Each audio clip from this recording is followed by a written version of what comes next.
Demander à mon colonel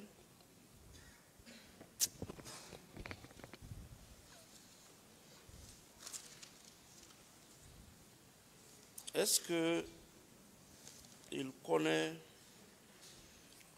connaissait auparavant le colonel Ibrahima Kamara dit Kalonzo? Oui, auparavant, nous faisions partie du même service. Les services spéciaux. Services spéciaux, oui. Nous étions ensemble. Depuis quand? En 2009. Vous avez été nommé en même temps? Oui, je pense. Si vous regardez un peu l'acte, certainement il y a son nom là-bas. Avant votre nomination aux services spéciaux, vous l'avez connu? À l'état-major. Ce sont nos anciens. On a l'obligation de les connaître. Ah, d'accord. Il n'est pas seul. Hein? D'accord. Voilà, ce sont nos anciens. C'est eux qui, quand on est venu à la gendarmerie, c'est eux qui nous encadraient. Ah. C'est eux qui nous donnaient les notions préliminaires. À la gendarmerie, on doit se comporter comme ça, on doit faire comme ça, on doit faire comme ça.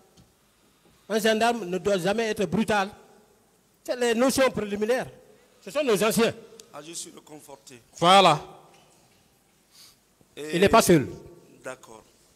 Et chemin faisant, vous vous êtes retrouvés dans le même service. On s'est retrouvés dans le même service et il a toujours continué à travailler dans ce sens.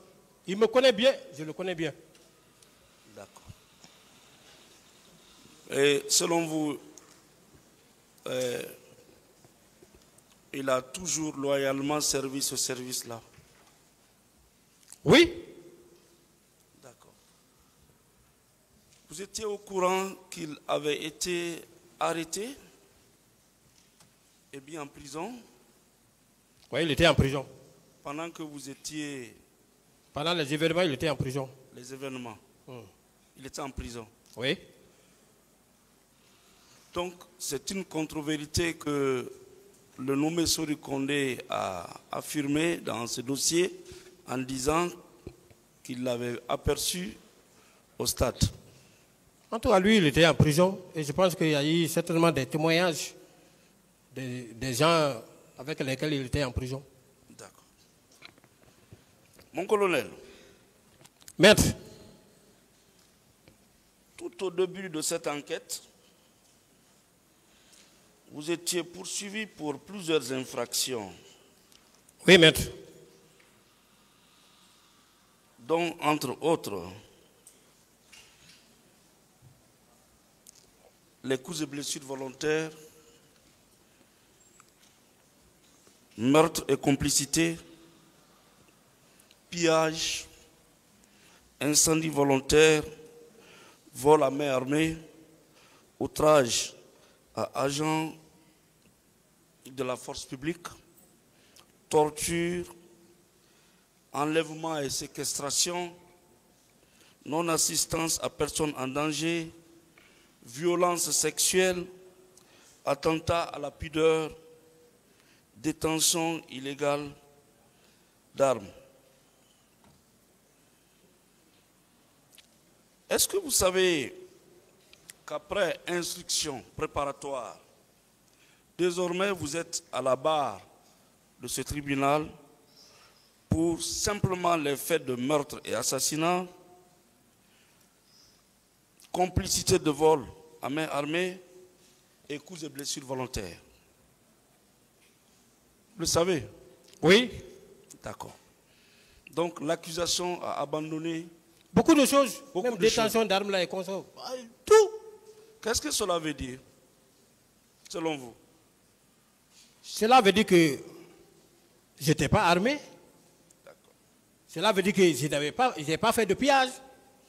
Cela veut dire que je n'ai incendié aucun édifice public ni privé, etc., etc.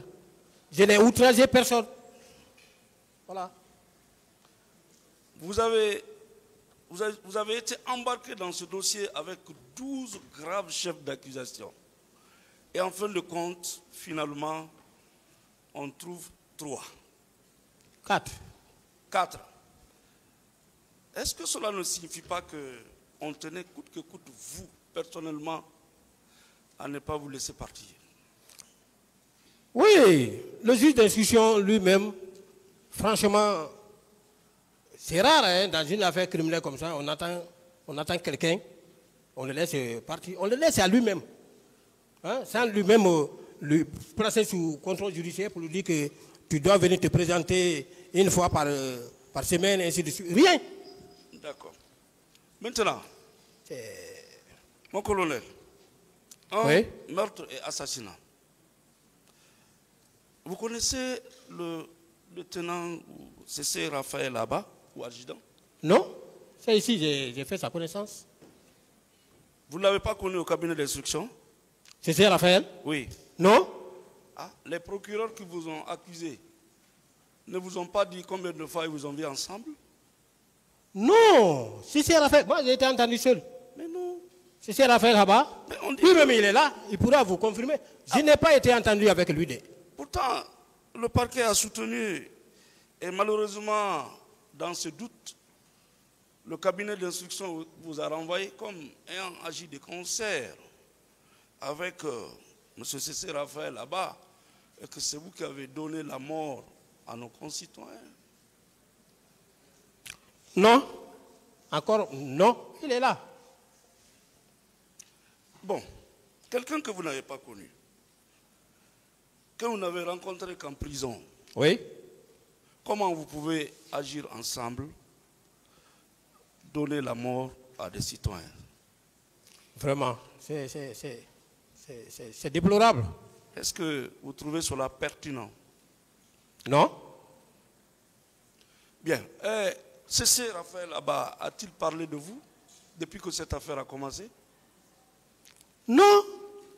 Sauf quand il est passé, il a confirmé les propos de Toumba en disant que nos éléments portaient le blé rouge. C'est là-bas seulement, il a... Mais lui-même, il est convaincu que ce n'est pas vrai. Il a suivi l'autre seulement, mais il est convaincu que ce n'est pas vrai. Il connaît. Mon colonel, vous avez un avantage d'être un magistrat militaire. Oui. Ah, c'est incontestable. Oui. Donc, ce qui suppose que vous avez des prérequis en droit. Oui. Sinon que plus. Oui, c'est leurs collègues qui nous ont depuis qu'on a formés. commencé cette audience-là, combien de bulletins de certificats de décès on vous a présenté avec preuve à l'appui que c'est avec votre gâchette ou avec vos armes que ces personnes-là ont trouvé la mort? Non. Le parquet vous l'a présenté? Non. Depuis que nous sommes réunis dans cette salle, non. Est-ce qu'on vous a présenté individuellement des photos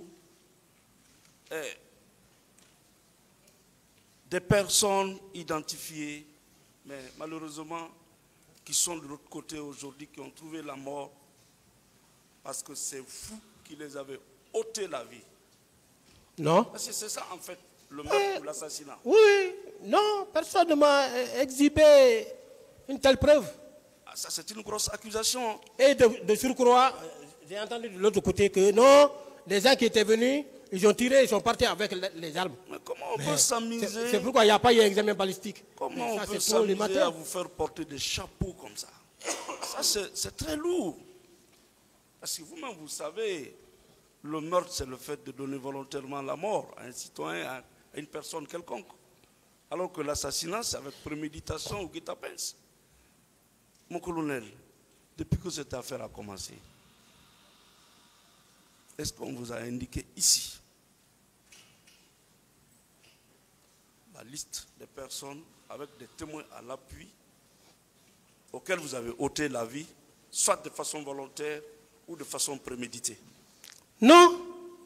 Et puis ce qui m'a même un peu écœuré, c'est que quand j'étais dans le box des accusés, tous les gens qui sont passés ici, les avocats des partis civils faisaient la lecture des différentes dépositions des partis civils, en disant que tel parti civil a dit ça, ça, ça. Mais aucune partie civile n'a cité nommément dans sa déposition le nom du colonel Blaise. Bien.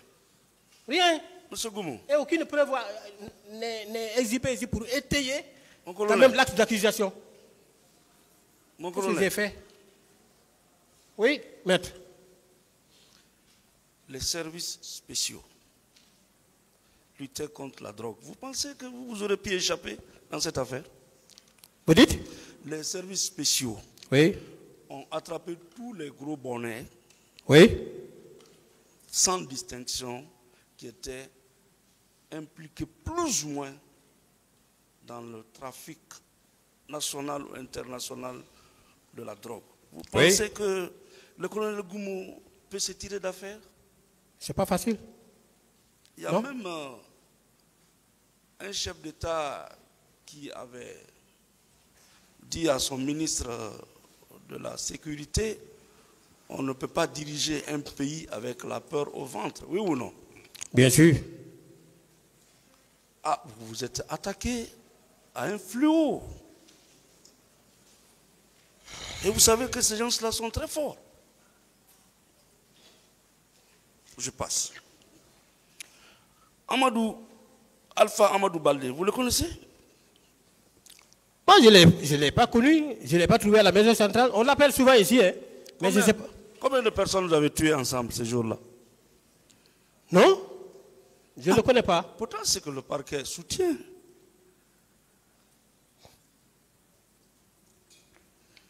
Et le lieutenant Marcel Guilavogui, vous l'avez connu?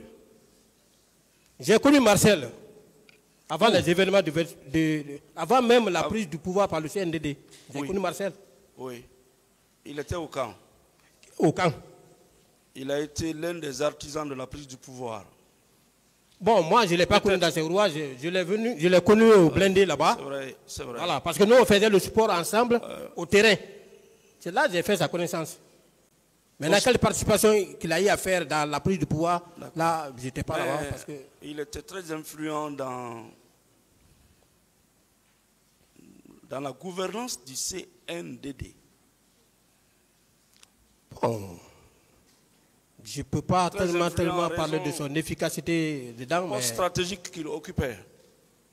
Parce que moi, personnellement même, je ne sais pas quel poste il occupait. Les gens parlaient qu'il est l'adjoint de... D'accord. Voilà. Toujours dans le dossier. Mais vous confirmez quand même qu'il est modeste. Oui, parce qu'il n'a jamais fait un acte d'indiscipline dans ma présence.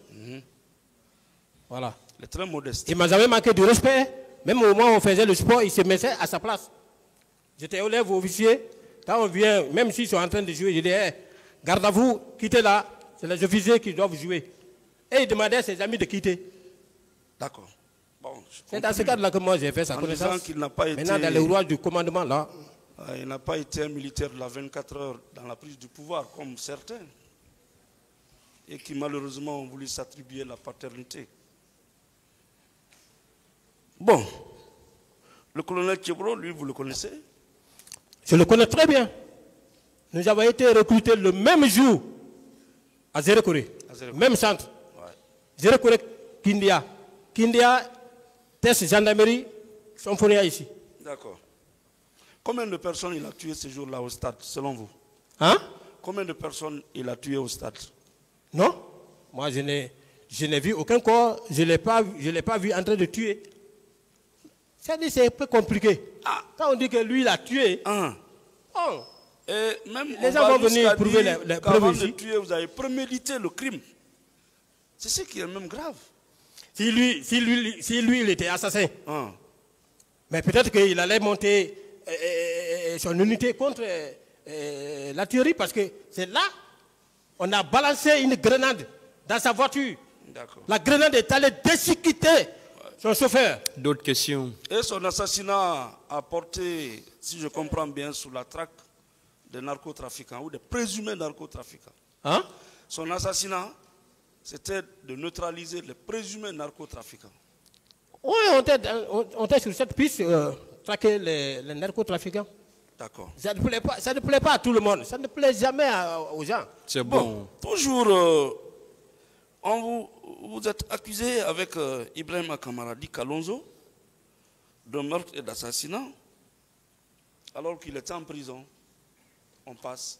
Il était en prison. Bon, moi, je n'ai vu personne tuer. Il y a aussi le commandant Toumba,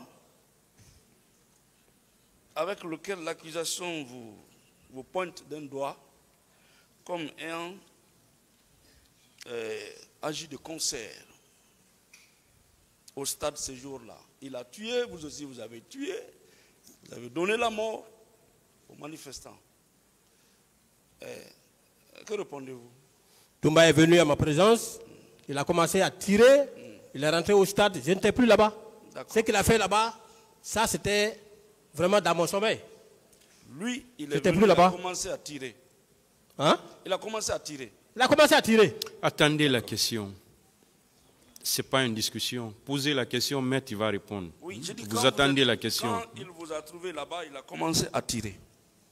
C'est lui qui vous a trouvé là-bas. C'est la question? Oui. Attendez la question. C'est le commandant Toumba qui vous a trouvé au stade. Et dès qu'il vous a trouvé, il a commencé à tirer, oui ou non? Affirmatif. Dès qu'il est venu, il a commencé à tirer. D'accord. Il est descendu, on l'a entouré, il a pris le chemin. D'accord. Il a commencé à tirer. D'accord. Donc ce qui signifie que le meurtre et l'assassinat, là, ça ne tient pas. Bien. Bon. Également, vous êtes poursuivi devant ce respectueux tribunal criminel des faits de complicité, de vol à main armée. C'est la page 35 de l'acte de renvoi. Et là,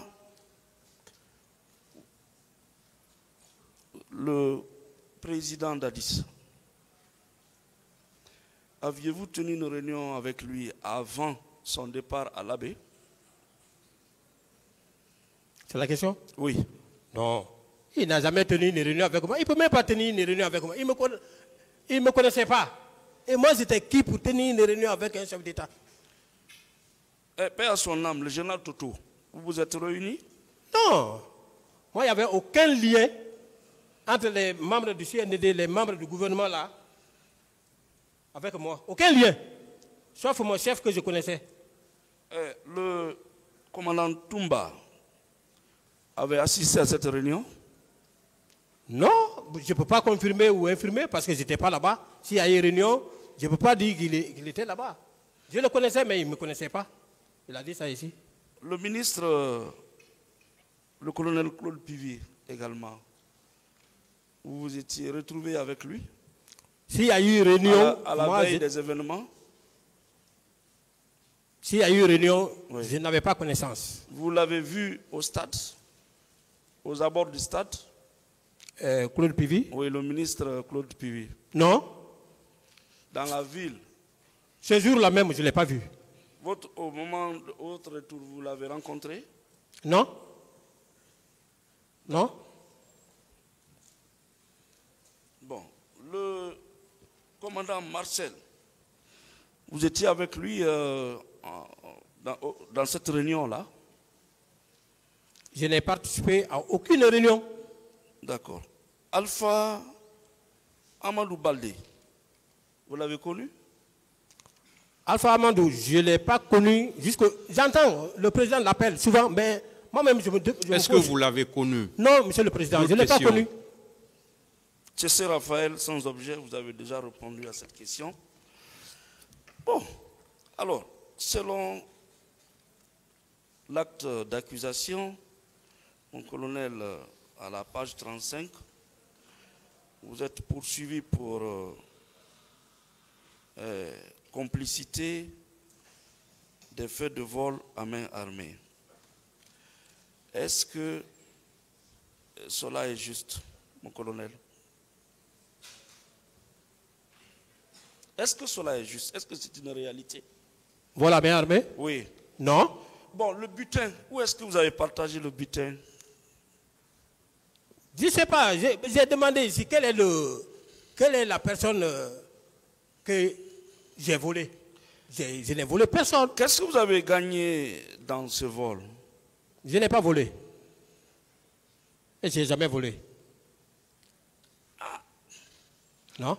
Pourtant, le parquet ici présent vous accuse de vol, hein, à main armée. Que ces crimes ont été commis au su et au vu de Moussa Dadis Kamara et Mamadou Toto. Mamadou Kamara dit Toto, Abakar Toumba Diakité, Moussa Tchebourou Kamara, Claude Pivi, Marcel Guilavogui, Blaise Goumou. Tantôt j'ai volé. C'est pas une question. Attendez la question. Mais vous avez procuré les moyens, vous avez assisté, vous avez encadré ceux-là qui ont volé.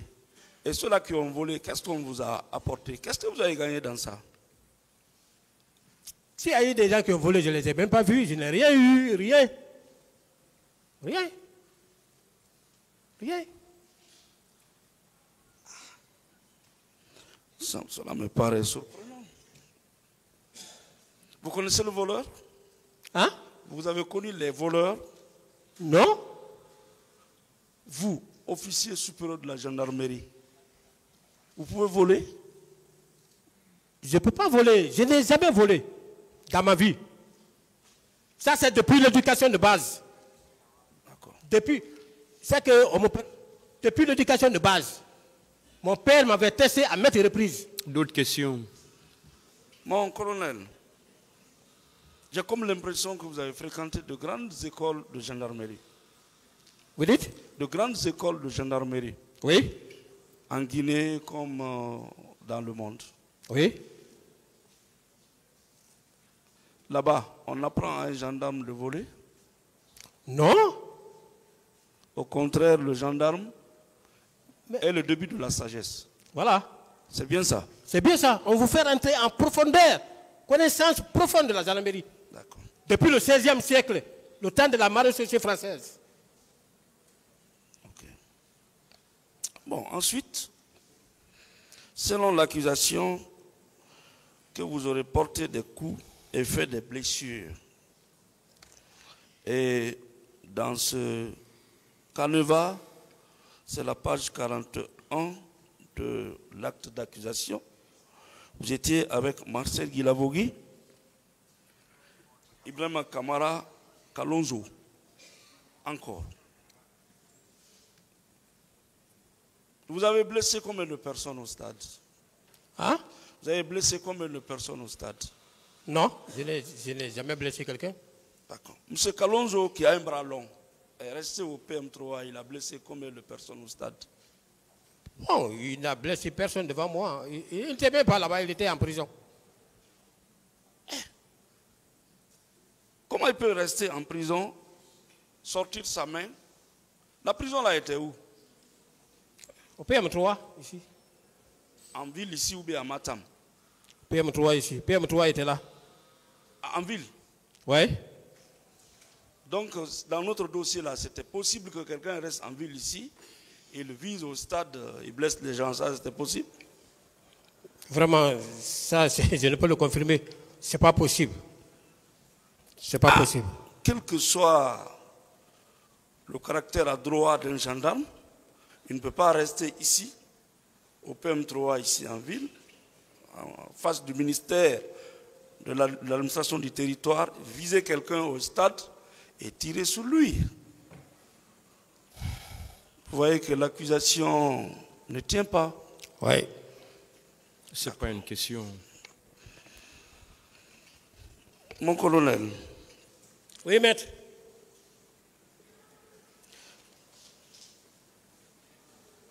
Vous avez déclaré dans votre procès verbal d'interrogatoire sur le fond. C'était l'an 2015 et le 2 mars à 12h00.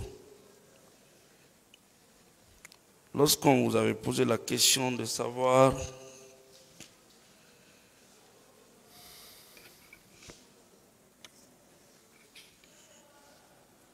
voilà.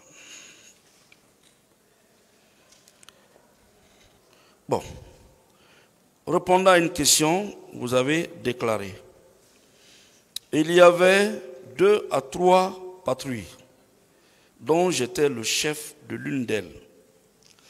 Dans ma pick-up, c'est comme ça, hein, c'est écrit, dans ma pick-up, nous étions 6 éléments. 4 gendarmes, dont j'ai oublié les noms.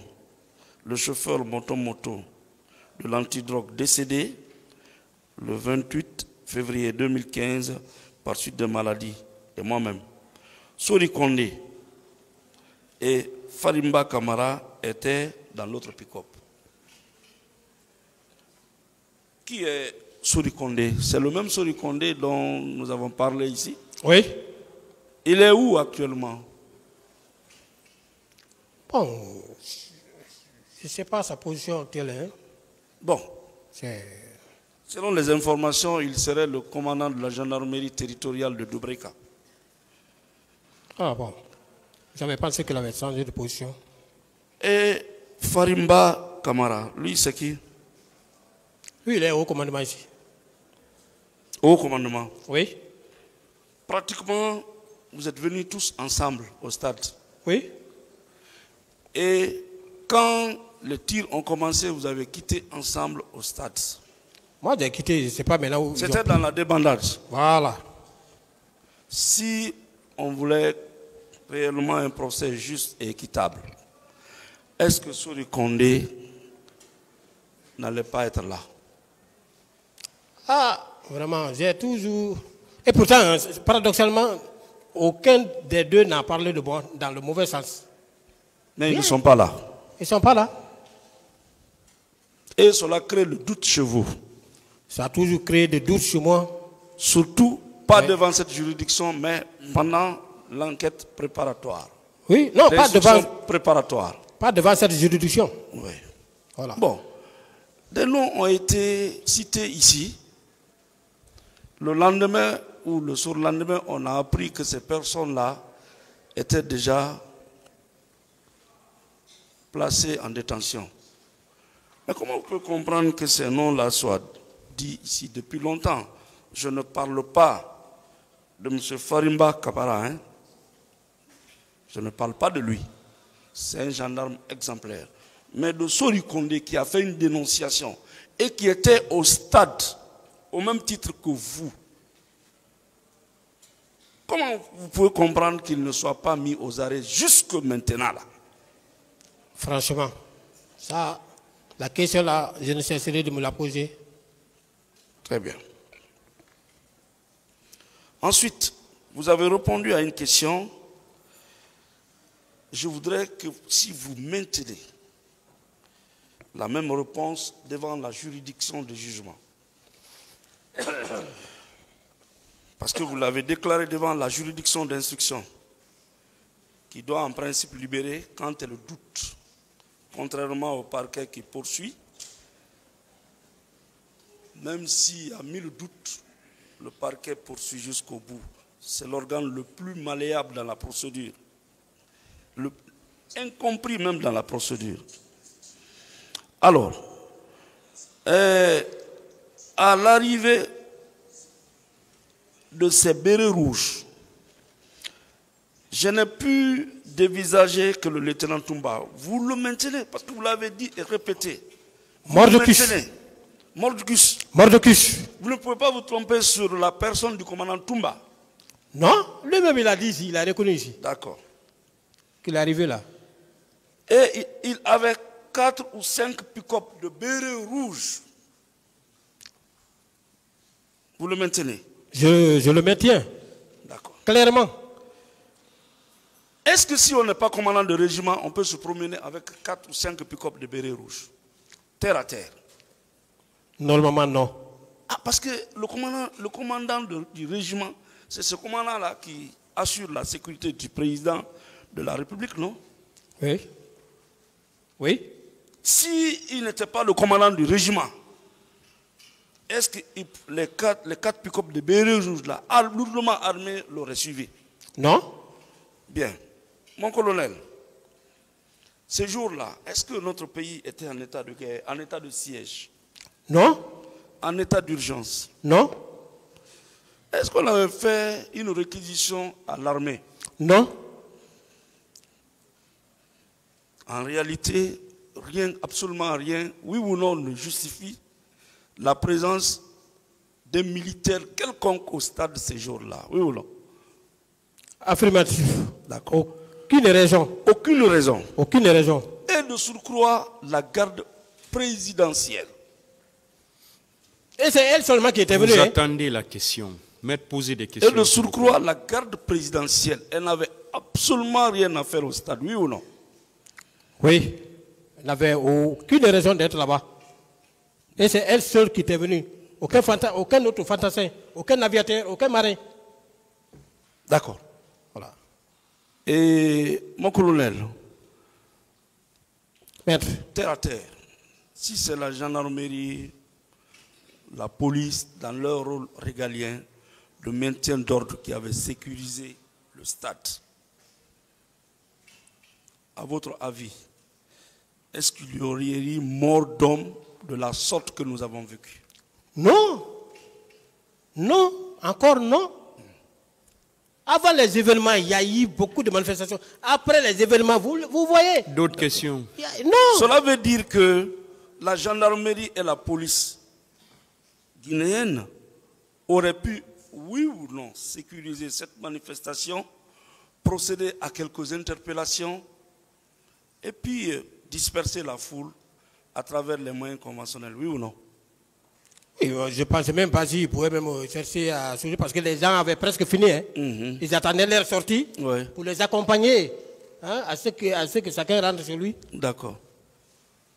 Bon, évidemment, ces derniers temps, il y a eu des morts d'hommes pendant des manifestations. Les enquêtes se poursuivent. Mais, réellement, si le commandant Toumba n'était pas venu au stade avec ses hommes, lourdement armés, est-ce qu'il y aurait eu mort d'hommes au stade? Non, on ne parlerait même pas de ce procès. Est-ce qu'il y aurait eu viol au stade? Non. Est-ce qu'il y aurait eu coups et blessures volontaires au stade? Non. Est-ce qu'on aurait connu le pillage qu'on a connu les jours qui ont suivi? Non. Est-ce que des citoyens auraient été séquestrés pendant des jours? Non. Est-ce que des corps auraient disparu? Tous ces aléas-là n'allaient pas arriver parce que, quelles que soient les connotations qu'on allait coller à cet événement, on n'allait pas parler de ça. D'accord. Donc, en principe, l'enquête doit retenir tout cela et tirer les conséquences, oui ou non? Affirmatif. Bien. Monsieur le Président, si vous me permettez, je m'arrête là. Je voudrais formuler une demande, si c'est possible, sur le fondement de l'article 244 du Code de procédure pénale. Allez-y. Bien. Monsieur le Président, l'accusé, le colonel Kalonzo, le colonel Blaise Goumou, depuis qu'il est à la barre de ce tribunal, affirme, maintient, persiste et signe. Vous voulez faire une demande d'abord pour qui? Pour Kalonzo. Est-ce que c'est le tour de M. Kalonzo? Est-ce que c'est le moment propice pour faire une demande pour l'accusé, M. Kalonzo? Je m'en remets à votre sagesse. Parce qu'il n'est pas à la barre. Monsieur le Président, voilà. Sans vous contrarier, à toute phase de la procédure, on peut toujours demander. C'est pourquoi j'ai demandé si vous permettez. Oui, à toutes les phases. On n'est pas orienté qu'il va donner des réponses spontanées. Cela ne se doit pas. Parce qu'il est incapable ou sera incapable de dire qui l'a orienté.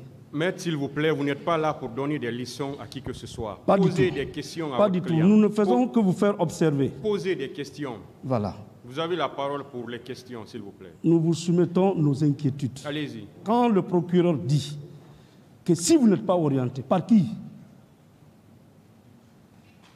Par qui? Vous l'avez dit, simple. Monsieur le Président. D'accord. Je m'en remets à votre sagesse. Monsieur Marcel Guilavogui, nous sommes à la phase finale de cette affaire. L'instruction...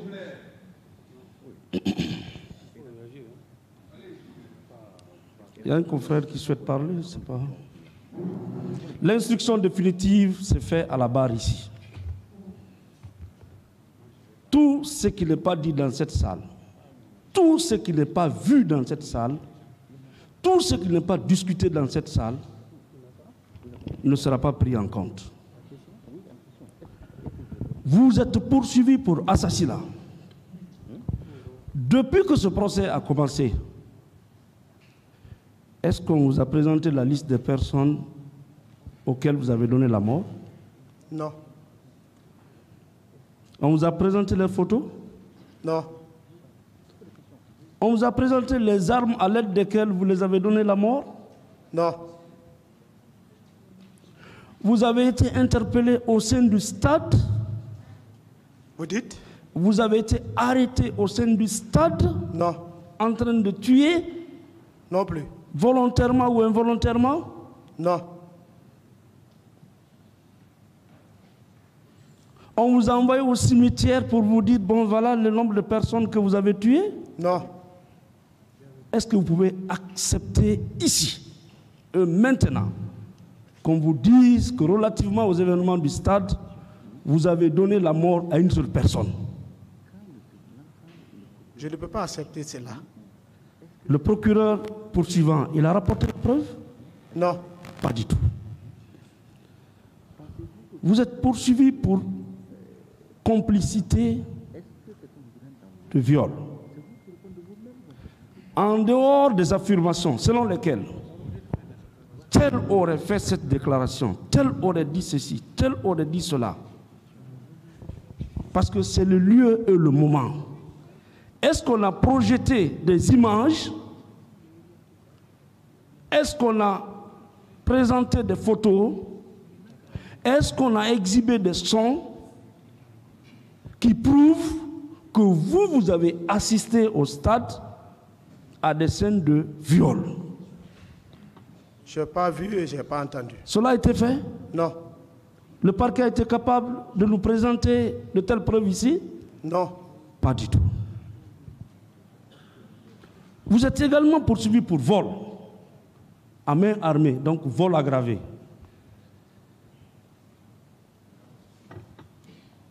Mon capitaine,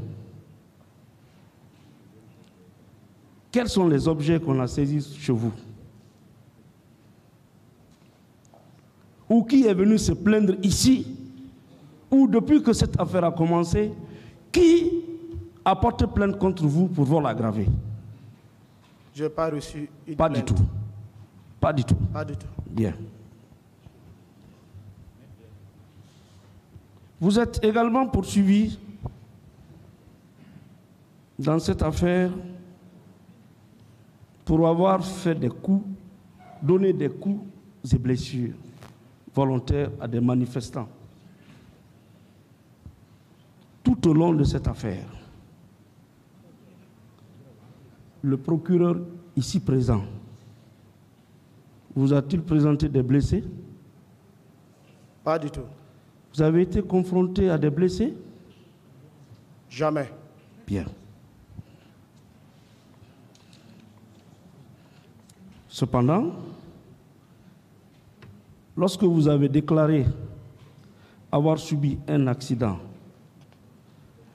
une fracture, vous empêchant de sortir, on ne vous a pas cru. On a pensé que c'était un montage. Mais à travers ce document que le parquet lui-même nous a présenté aujourd'hui, est-ce que ce n'est pas la preuve que, effectivement, vous avez eu la langue coupée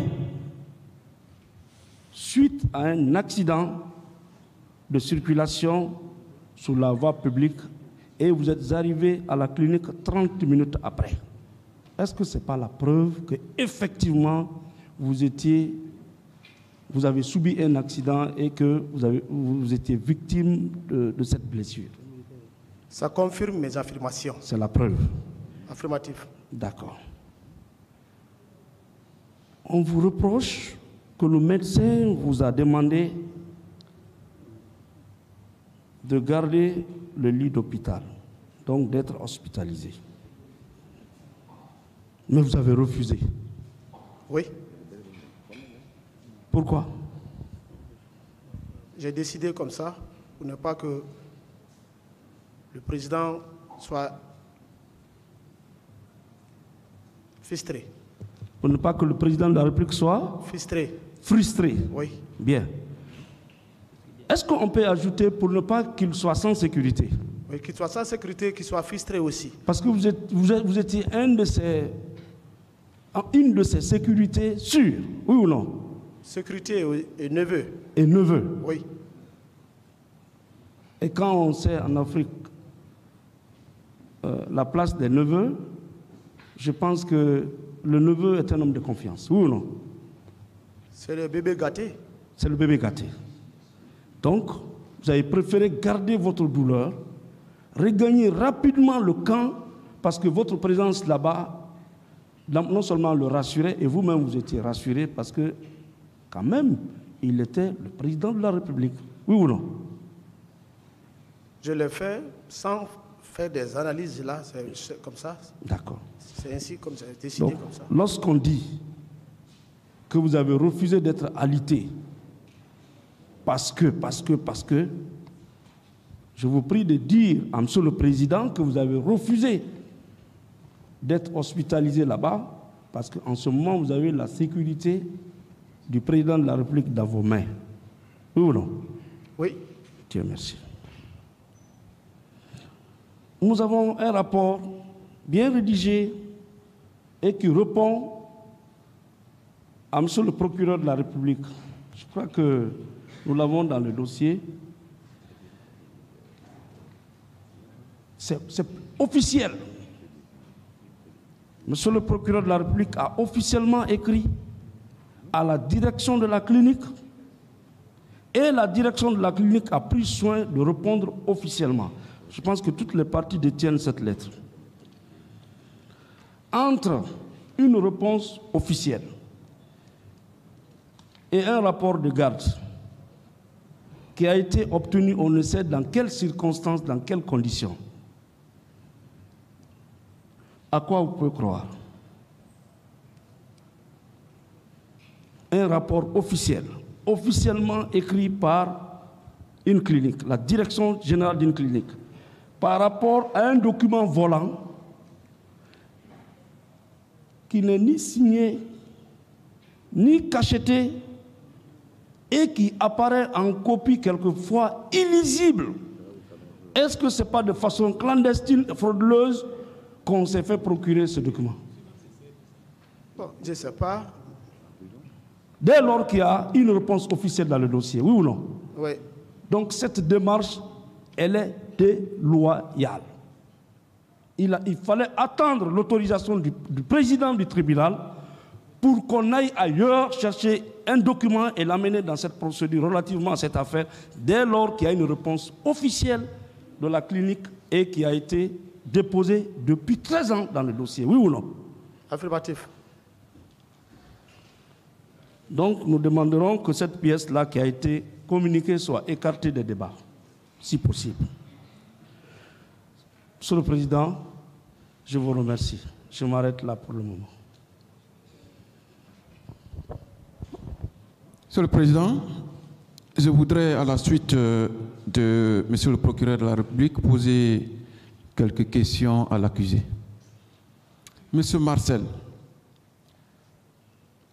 est-ce que vous avez été assisté, vous avez bénéficié de l'assistance d'un avocat en enquête préliminaire? De la gendarmerie jusqu'au jour de l'instruction par les juges de Poul, il n'y a eu jamais un avocat qui m'a assisté. Devant le cabinet d'instruction, devant le pool des juges d'instruction, est-ce que également vous avez bénéficié de l'accompagnement d'un avocat? Non. Je n'ai pas été assisté d'un avocat.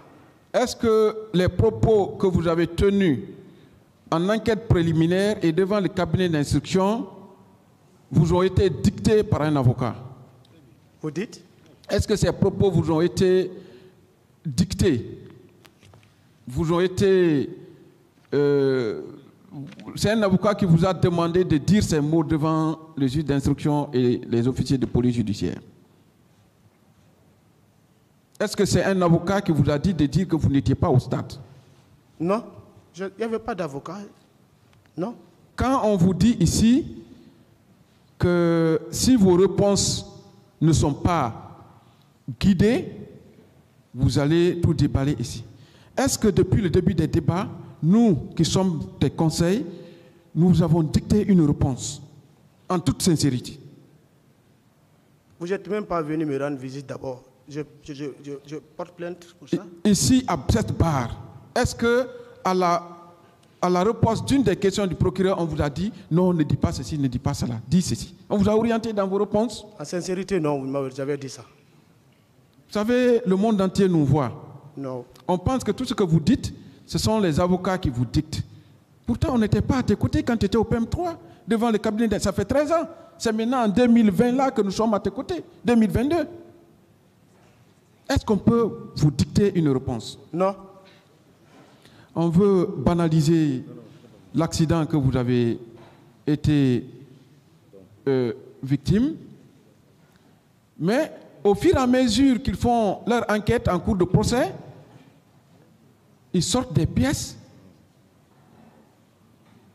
qui vous blanchissent.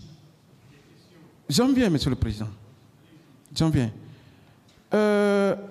On a sorti tout à l'heure un document qui a parlé également de scanner de votre case thoracique.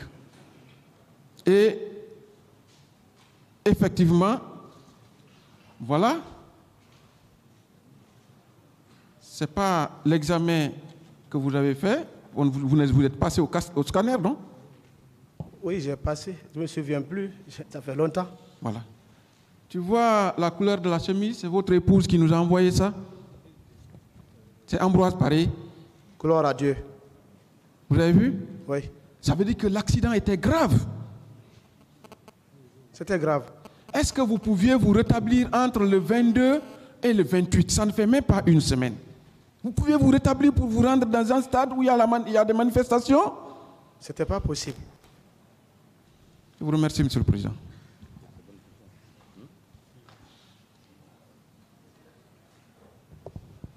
Merci bien, Monsieur le Président. Monsieur Marcel Guilavogui, est-ce que, à entendre le parquet, vous ne trouvez pas que le parquet est en train de sous-estimer ou de minimiser l'accident que vous avez subi? Bon, vous savez, la vie, chacun a sa pensée. Ainsi fait la vie. Mais celui qui a la douleur, c'est celui qui sent la douleur. Bien. Est-ce que vous êtes obligé de vous soumettre au dictat du parquet? Est-ce que vous êtes obligé de dire ce que le parquet veut? Je dois dire ma part de vérité, non la vérité de quelqu'un. La vérité de quelqu'un n'est pas une vérité de toute façon, oui ou non? C'est pas une vérité. Bien. Ce rapport médical dont on parle, qui est, je crois, au manuscrit, est-ce que ce rapport est loyal à votre vue? Est-ce que c'est un acte loyal, loyalement établi? Vous connaissez celui qui a fait? Bon, c'est un manuscrit, hein? Comme je n'ai pas regardé, je n'ai pas vu, c'est ici que j'ai vu ces rapports-là. Est-ce que là, vous ne pouvez même pas demander la comparution de ce médecin signataire de cet acte? Ah, qu'il vienne. Développer ce qu'il a écrit, oui ou non? Bon. Qu'il vienne développer ce qu'il a écrit, c'est ça, non? C'est ça, mais il a écrit juste ce qui s'est passé. Bien. Au-delà de ça, par rapport au cas de coups et blessures à travers les armes blanches, est-ce que le parquet a été capable, devant lui à Dixine, ou même devant les juges d'instruction, de vous brandir une seule arme blanche sur laquelle il y avait votre empreinte digitale? Est-ce que ce parquet a été capable de le faire? Pas du tout. Pas du tout. Après votre arrestation, la gendarmerie s'était rendue chez vous, non? Après votre arrestation, ou le jour de votre arrestation, la gendarmerie s'était rendue chez vous, oui ou non? Bon, je ne sais pas si c'est la gendarmerie, mais... En tout cas, ceux-là qui vous ont interpellé... Un groupe militaire est parti chez moi. Chez vous? Oui. C'est là où on vous a interpellé? On m'a interpellé, c'est la gendarmerie qui m'a interpellé. Bien. Est-ce qu'à l'issue de votre interpellation, on vous a présenté un seul bien comme pour dire que ce bien a été volé chez tel ou tel? Non, Ça n'a pas été fait. ça n'a pas été fait. Bien. Est-ce qu'on vous a fait présenter qu'il ne reste que quelqu'un devant vous lors de l'audition pour dire que celui-là, vous vous êtes attaqué à lui, à son domicile, à son magasin ou à sa propre personne? Il n'y a jamais eu de confrontation entre moi et une personne. Il n'y a jamais de confrontation entre vous et quelqu'un d'autre. C'est ça, non? Affirmatif. Bien. On veut vous pousser à dire ce qui n'existe pas. Vous comprenez? Dire que vous étiez au stade, tel vous a vu, tel vous a vu. Est-ce qu'il n'existe pas beaucoup de personnes qui ont la même taille que vous? Ça, c'est évident. C'est du fait de Dieu d'ailleurs. Ça, c'est évident. Est-ce que vous pouvez être couché à votre service, dans la chambre que vous avez aménagée, et vous voir encore passer, ou vous voir encore au stade? C'est possible ça? C'est impossible. C'est impossible. Oui. Je vous remercie, Monsieur le Président.